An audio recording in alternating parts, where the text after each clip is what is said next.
Hi friends అందరికీ ఎంతో tasty simple అయిన రవ్వ కేసరి రెసిపీతో అయితే మీ ముందుకు వచ్చేసానండి. చాలా సింపుల్ ప్రాసెస్లో చెప్తాను.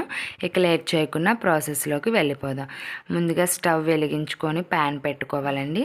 పెట్టుకొని ఒక టేబుల్ స్పూన్ నెయ్యి వేసుకొని మంచిగా మనకు కావాల్సిన డ్రై ఫ్రూట్స్ అనేది వేసుకొని గోల్డెన్ బ్రౌన్ కలర్ వచ్చేంత వరకు వేయించుకోవాలి. నేను తక్కువ క్వాంటిటీలో తీసుకుంటున్నాను కాబట్టి డ్రై ఫ్రూట్స్ కూడా తక్కువే వేసుకున్నాను.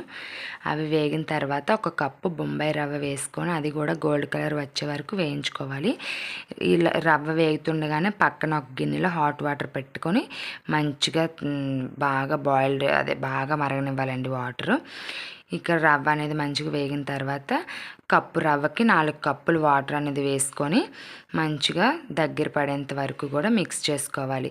అది దగ్గర పడిన తర్వాత ఒక కప్పుకి 1 కప్పున్నర పంచదార వేసుకోవాలి.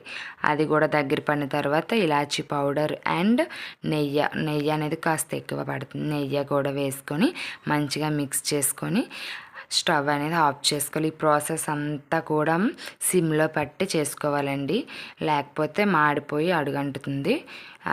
వాటర్ అనేది త్వరగా ఇంకిపోతుంది హై ఫ్లేమ్లో కానీ పెడితే. అందుకు సిమ్లో పెట్టి ప్రాసెస్ అంతా కూడా కంప్లీట్ చేయాలండి.